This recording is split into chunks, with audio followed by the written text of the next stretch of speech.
For the repair of the Nagano Keiki Differential pressure transmitter, the following procedures were necessary: replacement of various electronic components and general cleanup of the unit.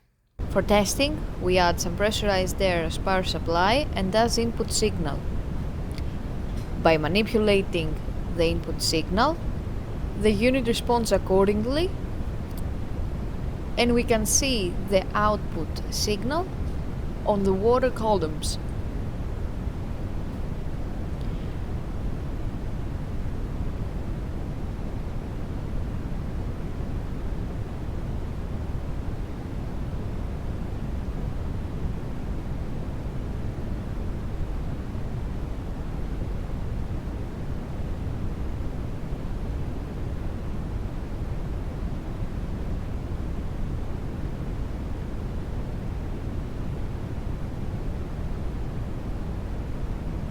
It is now clear that the differential pressure transmitter is working successfully and is ready to be delivered to the customer.